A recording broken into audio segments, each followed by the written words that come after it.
I'm Kysha Hancock in Piqua, where one man is hospitalized with burns after this home behind me on Covington Avenue exploded, then caught fire. You can see the home is in ruins, and now the state fire marshal's office is investigating what happened. I'm Kysha Hancock in Miamisburg, and I'm standing right in the middle of the new Deer Valley community, which will soon have nearly 200 new homes. I spoke to Chris Fine about growth and development in the area and what this means for the city of Miamisburg. State Route 49 remains a top crash site for Darke County, and the Ohio State Highway Patrol is reminding drivers of the importance of staying alert and driving safe, especially in rural areas. OSHP shares what you can do not only to save your life, but to save the lives of others. One family is still trying to pick up the pieces after their home was destroyed in a fire early this morning. I'm Kysha Hancock on Edmund Street in Dayton, where you can still see the aftermath of the fire. The family tells me this whole situation is devastating. The National Recreation and Park Association recognizes July as Parks and Recreation Month.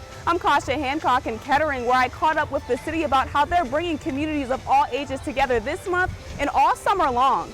I'm Kysha Hancock in Tip City, where a homicide investigation is underway after a local coach was killed during a burglary early Monday morning. Yes, Gwen, you're absolutely right. It is freezing cold. So right now we're actually at a Shell gas station. We're not too far from the station. So the drive down actually wasn't too bad. And I'm just going to step out of the way so that you all can see the roads.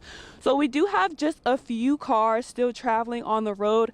Now there was some snow plows driving through earlier and stopping at the gas station. They were able to clear the roads, but since it's still coming down, the roads did get covered again. After the deadly shooting of a Minneapolis woman by an ICE agent, protests against ICE have broke out nationwide, including in the city of Dayton. I'm Kysha Hancock at Courthouse Square, where protesters came together to make their voices heard.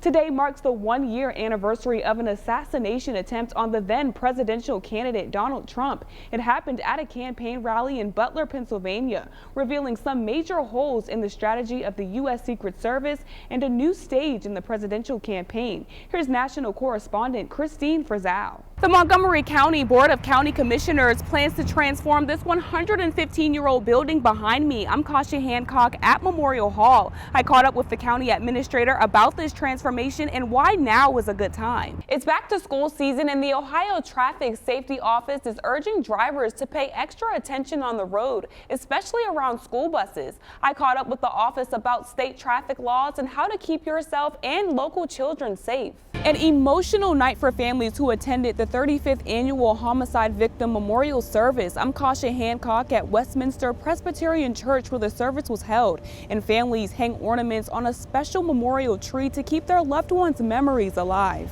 Gwen, that's right. Earlier, we already went over that Beaver Creek City Schools has a renewal emergency levy on the ballot that'll help them to maintain services that they provide for students and families. So things like transportation, health services, and also student support services. Now, Superintendent Paul Otten tells me that this won't raise taxes, but there is a 12.5% rollback that the state pays. But if it fails, residents could be responsible for paying that rollback. It's been a year since Gettysburg Grocery opened its doors, and since that day it's had a huge impact on the community, eliminating food insecurity. I'm Kysha Hancock, and I caught up with the store about how it's helping residents and how it's working to keep the impact long-lasting. William Brock, the 83-year-old Clark County man who was found guilty of killing Uber delivery driver Lolitha Hall back in 2024, was sentenced to 21 years to life in prison. The Clark County prosecutor says he's hoping this will bring some comfort to Hall's family. A community staple now in ruins, the steeple of this century-old church collapsing Thursday evening. When we arrived, we had fire running across the whole top of the church, of the roof. I'll make it more later. We dispatched, we had first alarm coming right away. We asked for a second alarm. Chief Joe Hardings with the Chickasaw Volunteer Fire Department tells me the call came in just a little after 2:30 p.m. Thursday. He says construction crews were working on putting new shingles on the roof when they saw white smoke coming from the building. We sent a crew in. We sent them up to the upstairs. They got up to the top. At that point, I believe what they said was the ceiling was starting to collapse a little bit. they couldn't get very far up there. Harding says they asked for several tankers plus an extra hand from surrounding counties to help put out the flames. No one was hurt as the church was empty during the fire, but there is a priest house next door and those inside got out okay. St. John the Baptist Church has been part of the Maria Stein community for nearly 130 years.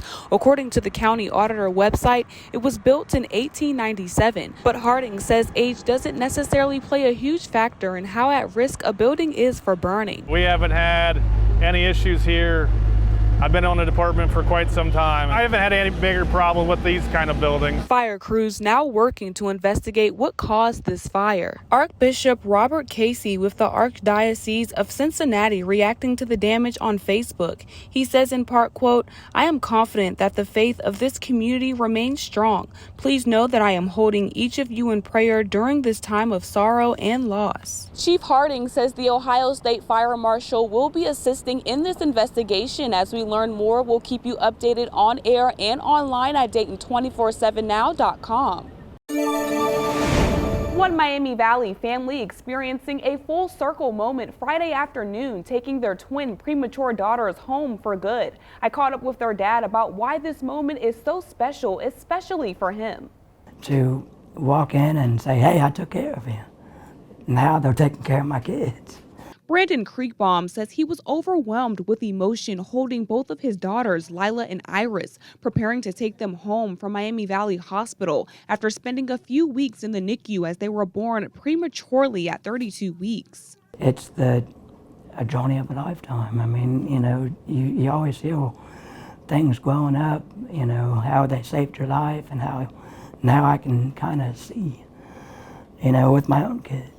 What makes this moment so special for Brandon is in 1991, he was also born prematurely at 24 weeks at Miami Valley Hospital and spent time fighting for his own life in the same NICU as Lila and Iris. And the nurses who cared for him also cared for his daughters. I never thought in my career that this would happen, this situation would happen. When they said that it was Marcia Bronner's primary, she was his primary nurse, I immediately knew it was Brandon Creekbaum. It's one of those names that we that are still here will never forget. Back when Brandon was born, 24-week gestation babies didn't survive very often, and he did and has a beautiful family. Brandon says he'll always be thankful to those nurses for doing everything they could to keep him and his daughters healthy. And now he wants his family to help others going through this to keep hope alive.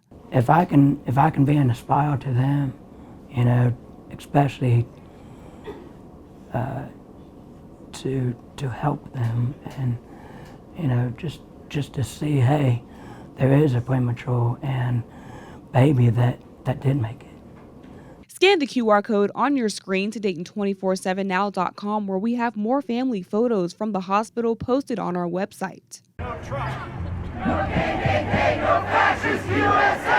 This administration has asked us to, as American people in the world, to put up with an enormous amount of stuff, and I think we've had enough. After the shooting of 37-year-old Renee Good sparked national attention, cities across the nation began holding protests against ICE agents, and here in Dayton, protesters marched from Courthouse Square to City Hall and other parts of the city expressing their disappointment in the incident. I'm really upset that ICE and Homeland Security are disappearing people off of our streets illegally with no recourse, and I am upset that they are going after law-abiding citizens. Alec Johnson is a member of the Party for Socialism and Liberation, the group who organized Thursday's protest. Johnson tells me after learning of the incident, he couldn't just stand by. Instead, he wanted to demand change. He says Renee Good could have been anyone.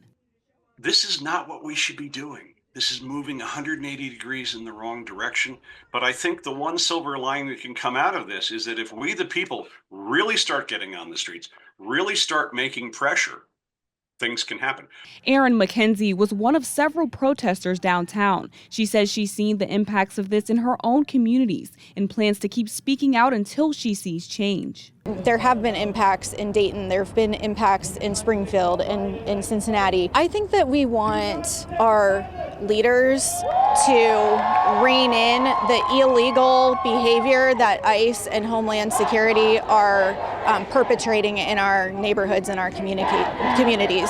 We will continue to follow this story and bring you the latest. Scan the QR code on your screen. That'll take you to our Dayton 24/7 Now website where you can stay updated.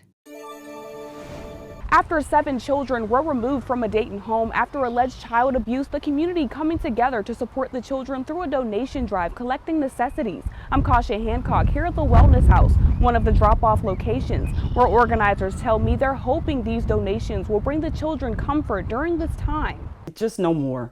We can't have that anymore in our community. It was this viral Facebook video that left Shondell Atkinson, a community advocate in Dayton, heartbroken and devastated. Investigators say the video shows 40-year-old Stephanis Golden beating a 10-year-old girl. The video led police to take Golden and the girl's mother, 35-year-old Heather Pippin, into custody this week. 7 children were removed from their home, and Atkinson says she felt moved to help them. A donation drive was born. It's just important that we just wrap our arms around them as a community and let the kids know for their bravery, we want to support them. From clothes to bedding and hygiene items, Atkinson says anything anyone can give helps. She tells me even in the midst of this drive, it's time for the community to step up and do more to protect children. As Atkinson says, she's seen too many cases of children being hurt at the hands of their caregivers.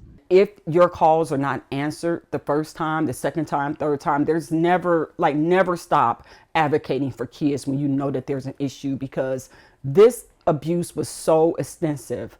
Seeing the pictures, seeing the videos. Images that led Atkinson to do something. There is no set end date for the donation drive. Scan the QR code on your screen to our Dayton 24/7 Now homepage where you can stay updated as we continue to follow this story.